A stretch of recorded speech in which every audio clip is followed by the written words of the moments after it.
Hi నమస్తే welcome to Mara media నేను మీ కేవీఆర్ మొన్న ఉగాది పండుగ పర్వదినాన్ని పురస్కరించుకొని చంద్రబాబు వాలంటీర్ల వ్యవస్థకు సంబంధించి మాట్లాడిన మాటలు రాష్ట్ర రాజకీయాల్లో ఎంత సంచలనం సృష్టించినో తెలిసిందే ఆ ఇష్యూ మర్చిపోక ముందే జనసేన పార్టీ స్టార్ క్యాంపెయినర్ల లిస్టు మరుసటి రోజు విడుదల చేసింది అది మరింత కామెడీగా రాష్ట్ర రాజకీయాల్లో ఇప్పుడు చర్చ వైపు దారితీస్తుందన్నమాట జనసేన పార్టీ స్టార్ క్యాంపెయినర్లుగా జబర్దస్త్ యాక్టర్లు ఎవరు వీళ్ళంతా అంటే అందరూ జబర్దస్త్లో పనిచేసేవాళ్ళు గెటప్ సీను హైపరాది కామెడీ యాక్టర్ పృథ్వీరాజు తర్వాత జానీ మాస్టర్ జబర్దస్త్లో పార్టిసిపేట్ చేసే జానీ మాస్టరు అండ్ నటుడు సాగర్ వీళ్ళందరూ పక్కన పెడితే క్రికెటర్ అంబటి రాయుడు అండ్ నాగబాబు వీళ్ళు జనసేన పార్టీ స్టార్ క్యాంపెయినర్లు వీళ్ళిద్దరు మినహాయిస్తే అంటే జనసేన పార్టీ పుట్టినప్పటి నుంచి ఇక వీళ్ళిద్దరు తప్పిస్తే ఎవరు కనపడతలేరు మూడో వ్యక్తి మనోహర్ తెనాలికి సంబంధించిన మనోహర్ ఈ ముగ్గురు కనుసన్నల్లోనే పార్టీ నడుస్తుంది అయితే చెప్పుకోవడానికి ఇంకెవరు లేకపోవడం స్టార్ క్యాంపెయినర్లుగా వీళ్ళని నియమించడం చాలా కామెడీగా మారిందనమాట ఇది 10వ తారీఖు 4వ నెల అంటే ఏప్రిల్లో మొన్న 2 రోజుల క్రితం ఇది విడుదలైంది అయితే ఈ లిస్టు విడుదల తర్వాత స్టార్ క్యాంపెయినర్లుగా విడుదల చేసిన తర్వాత సోషల్ మీడియాలో పెద్ద ఎత్తున చర్చ జరుగుతుందన్నమాట దీని మీద జనసేన ప్రచారానికి స్టార్ క్యాంపెయినర్లు ఆంధ్రప్రదేశ్ అసెంబ్లీ పార్లమెంట్ ఎన్నికలలో జనసేన పార్టీ అభ్యర్థుల పక్షాన ఎన్నికల ప్రచారం చేయడానికి స్టార్ క్యాంపెయినర్లుగా పార్టీ అధ్యక్షులు శ్రీ పవన్ కళ్యాణ్ గారు నియమించారు పార్టీ రాష్ట్ర ప్రధాన కార్యదర్శి శ్రీ కొనిదెల నాగబాబు గారితో పాటు అంబటి రాయుడు క్రికెటర్ నృత్య దర్శకుడు జానీ సినీ టీవీ నటులు శ్రీ సాగర్ శ్రీ పృథ్వీ గెటప్ శ్రీను స్టార్ క్యాంపెయినర్గా నియమితులయ్యారు అని చెప్పి హరిప్రసాద్ పేరుతో జనసేన పార్టీ కార్యాలయం నుంచి ఇది విడుదలైందనమాట సో ఇది ఎప్పుడైతే రిలీజ్ అయిందో ఇక జనసేన పార్టీ ఎంత దిక్కుమాల స్థితికి ఎంత దీనస్థితికి దిగజారిందన్నది ఇదే సాక్ష్యం అని చెప్పి సోషల్ మీడియాలో ప్రత్యర్థి పార్టీలు ఈవెన్ వైసీపీతో పాటు టీడీపీ మిగతా పార్టీలు కూడా చర్చించుకుంటున్నాయి ఇందులో వీళ్ళ ప్రస్థానం ఏంది అసలు అంబటి రాయుడు అంటే ఎంతో కొంత అంటే క్రికెటర్గా నేషనల్ వైడ్ ఫిగర్గా బాగానే ఉంది సరిపోయింది నాగబాబు ట్విట్టర్లో తప్పిస్తే గ్రౌండ్ లెవెల్కి వచ్చి ఆయన పీకి కట్టలుగడ్డ ఏం లేదన్న అభిప్రాయం ఉంది ఇక పోతే జానీ ఈ హైపరాది గెటప్ శ్రీను వీళ్ళు చెప్తే ఎవరైనా ఓట్లు వేస్తారా కనీసం 100 ఓట్లన్నా ఒక్కో నియోజకవర్గంలో వేయించేంత సత్తా వీళ్ళకుందా ఇది ఇప్పుడు గ్రౌండ్ లెవెల్లో నడుస్తున్న చర్చ ఇక పోతే వీళ్ళ నాలెడ్జ్ ఏ రేంజ్లో ఉందనేది ఒకసారి చూద్దాం ఈ బయట వింటే మీకే అర్థమవుతుంది అనమాట రేపు తెలంగాణలో హైదరాబాద్ చూడడానికి ఎలాగైతే ఎక్కడెక్కడ ఉన్న తేలు ఎక్కడెక్కడ ఉన్న వాళ్ళందరూ వస్తున్నారు రేపు పొద్దున పవన్ కళ్యాణ్ గారు గెలిచిన తర్వాత పిఠాపురాన్ని చూడడానికి కూడా ప్రపంచంలో ఉన్న తెలుగు వాళ్ళందరూ కూడా ఇక్కడ ఒక టూర్ లాగా వస్తారనమాట ఇదనమాట ఇది వీళ్ళ నాలెడ్జ్ హైదరాబాద్కి వచ్చే వాళ్ళు ఇప్పుడు పిఠాపురానికి క్యూ కడతారు దానివల్ల పిఠాపురం టూరిస్ట్ స్పాట్గా మారుతుందని చెప్పి ఎవరు ఈ హైపరాది మాట్లాడుతున్నారు అనమాట డైపర్లు వేసుకునేటోళ్ళు జోకులు వేసుకునేటోళ్ళు వీళ్ళకు సీరియస్ పాలిటిక్స్ ఏం తెలుస్తాయి ఏమర్థమవుతుంది ఇట్లాంటి కామెంట్స్ చేయడం వల్ల పార్టీకి ఏమైనా ఒరుగుతుందా ఏమైనా సాధిస్తామా కనీసం ఇంగిత జ్ఞానం లేని వాళ్ళని తీసుకొచ్చి రాజకీయాల్లో ఓట్లు వేయమని చెప్పి వీళ్ళే మా స్టార్ క్యాంపెయినర్లు అని చెప్పి చెప్తే పవన్ కళ్యాణ్ అంటే స్థాయి పోగొట్టుకోవడమే తప్ప ఇక్కడ సాధించేది ఏం లేదని వీళ్ళ ఎంపిక ద్వారా అర్థమైపోతుంది అనమాట ఇక పృథ్వీ గతంలో వైఎస్ఆర్సీపీలో చేరి ఆ తర్వాత ఇప్పుడు జనసేనకు దగ్గరైండు ఇట్లాంటి నటులంతా డ్యాన్సులు వేసి కామెడీలు చేస్తే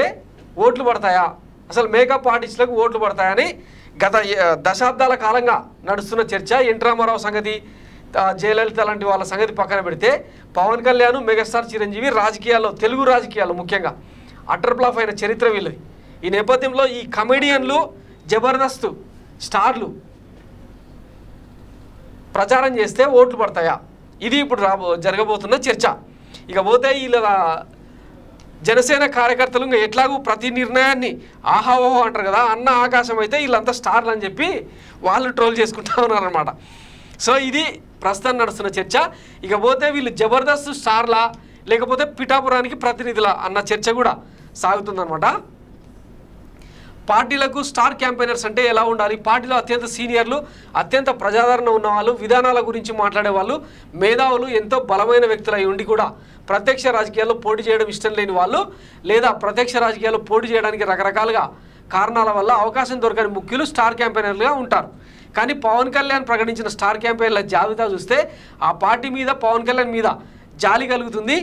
అదే సమయంలో సానుభూతి కూడా కలుగుతుంది అనమాట. టికెట్ ఆశించి పవన్ భజన చేస్తూ వచ్చిన వాళ్ళకే ఈ హోదా కట్టబెట్టారని తెలుస్తోంది. సెలబ్రిటీ లాంటి హోదాలో ఉండే వాళ్ళను ప్రచారానికి వాడుకోవడం వేరు, అలాగని స్టార్ క్యాంపెయినర్లుగా ప్రకటించడం వేరు. దీనివల్ల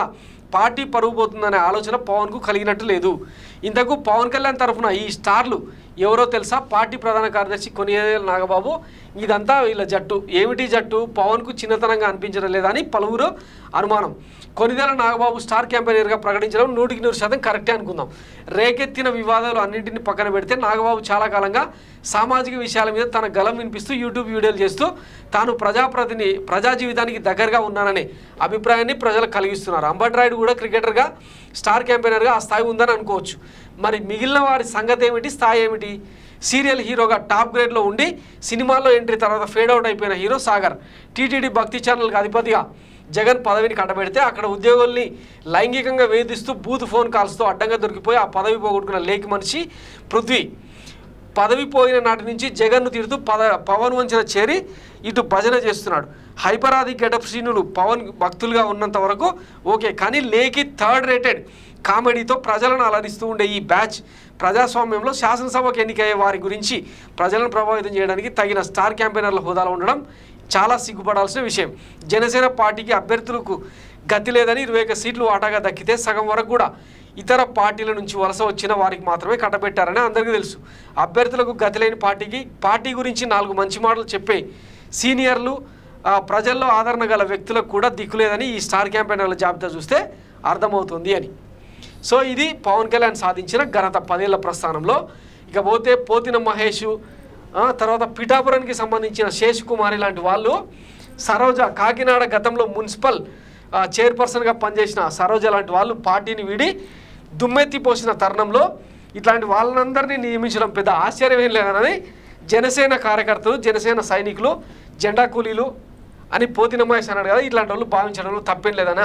చర్చ అయితే జరుగుతుందన్నమాట. సో మొత్తం మీద ఎన్నికలకు ముందే జనసేనని కాడిదించేసినట్టయింది వీళ్ళను ఎంపిక చేయడంతోనే. సో మరి ఫలితాలు ఎట్లా వస్తాయి, వీళ్ళు రాబట్టే ఓట్లు ఎన్ని, ఈ స్టార్ క్యాంపెయినర్ల వల్ల పార్టీ సాధించే ఓట్ షేర్ ఎంత అన్నది మే 13న జరిగే పోలింగ్తో జూన్ 4న వచ్చే ఫలితాలతో తేలిపోతుంది అనమాట. సో వెయిట్ చేద్దాం అంతవరకు. Thanks for watching Myra Media. నేను మీ కేవీఆర్.